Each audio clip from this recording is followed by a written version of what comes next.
আমি আসতে চাই মোহাম্মদ সিদ্দিকুর রহমান খান, আপনার কাছ থেকে একটু জানতে চাই, যেখানে নাঈম আবিদিন বলছিলেন সেইখান থেকেই ৩২ ফ্যাসিবাদের শেষ চিহ্নটুকু সেটা আজকে তাদের ছিল, যে সেটাকেও নির্মূল করার ব্যাপারে তারা আজকে সেই পদক্ষেপ নিয়েছে।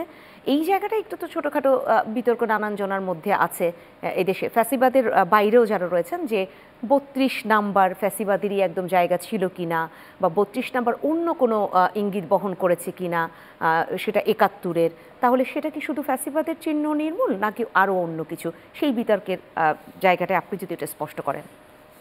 ধন্যবাদ আপনাকে এবং এই অনুষ্ঠান যারা দেখছে তাদেরকেও শুভেচ্ছা জানাচ্ছি।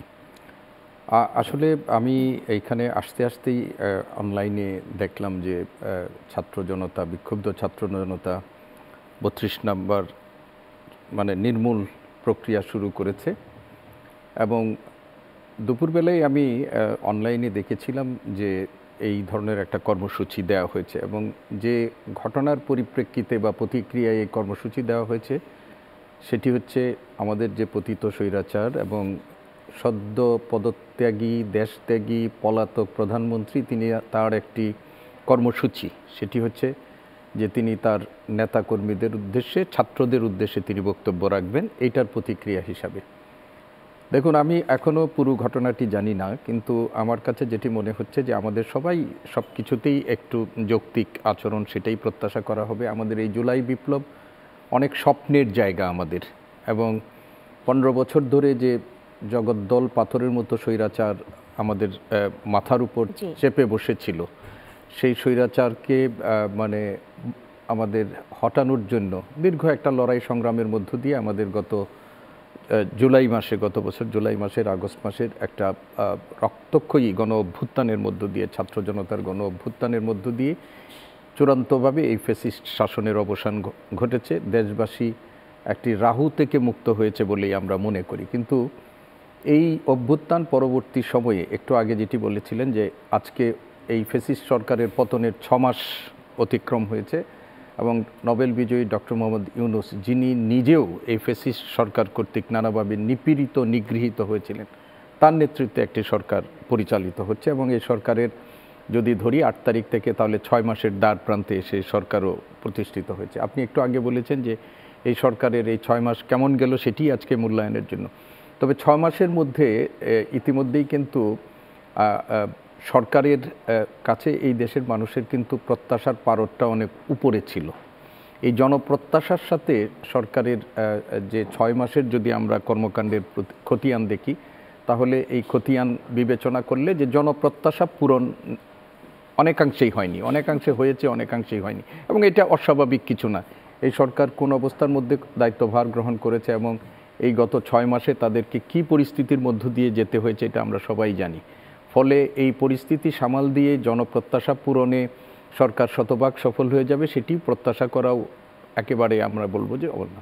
তবে যে কথাটি আমাদের কাছে হয়েছে সেটি হলো যে এই অভ্যুত্থান পরবর্তী সময়ে আমাদের অভ্যুত্থানের অগ্রনায়ক যারা ছিলেন, বা অভ্যুত্থানের সেই ছাত্র সমাজ, শিক্ষা প্রতিষ্ঠানে তাদের কিছু কর্মকাণ্ড, এগুলো এক ধরনের মানুষের মধ্যে বিতর্ক তৈরি করেছে।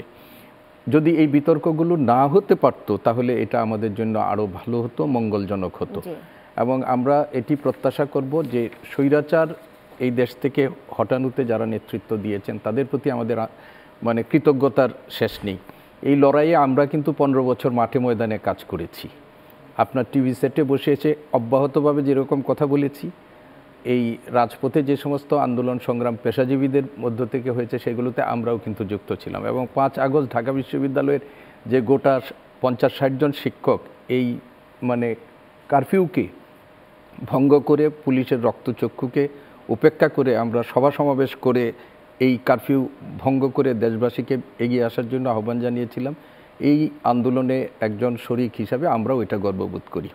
কিন্তু একই সাথে আমাদের কাছে আশঙ্কা হয় যে কোনো কাজ আমাদের মানে এই যে অভ্যুত্থান এবং এই অভ্যুত্থানে যারা অগ্রনায়ক বা এই অভ্যুত্থানে যারা নেতৃত্ব দিয়েছে তাদেরকে জনগণের কাছে প্রশ্নবিদ্ধ না করে ফেলে। এই দেশের মানুষ অনেক কিছুই কিন্তু মানে বিচার বিবেচনা বোধ মানুষের অনেক ক্ষেত্রেই আমরা মনে করি যে আবেগ দ্বারা তাড়িত হয়, আবার আবেগের আতিশয্যটা অনেক সময় কমে গেলে আবার অন্য ধরনের প্রতিক্রিয়া ব্যক্ত করা হয়। আর যারা এই পতিত স্বৈরাচারের সাথে যুক্ত ছিলেন সেই পতিত স্বৈরাচারের লোকেরা তো অব্যাহতভাবে একটা বয়ান তৈরি করার চেষ্টা করছে যে এই সরকার জনপ্রত্যাশা পূরণে ব্যর্থ হচ্ছে, আইন শৃঙ্খলা, দ্রব্যমূল্য, নানা ধরনের কথা বলে তারা কিন্তু একটা বয়ান তৈরি করার চেষ্টা করছে যে আগের রেজিম ভালো ছিল। সাধারণ মানুষের কাছে এটি তৈরি করার একটা চেষ্টা করা হচ্ছে। এই ব্যাপারেও আমাদের খুব সতর্ক থাকার দরকার। আমাদের কর্মকাণ্ডের মধ্য দিয়ে যেন মানুষের কাছে এই বার্তা না যায়, কোনোভাবে যেন বার্তা না যায় যে আমাদের কর্মকাণ্ড মানুষকে হতাশা করছে। ফলে সবকিছুতেই আমাদের একটা যৌক্তিক আবেগ অবশ্যই আমাদের আছে, অনুভূতি আছে, কিন্তু আমরা সবকিছুতে একটা যৌক্তিক আচরণ মানুষের কাছে বা সবার কাছে আমরা এটা প্রত্যাশা করছি।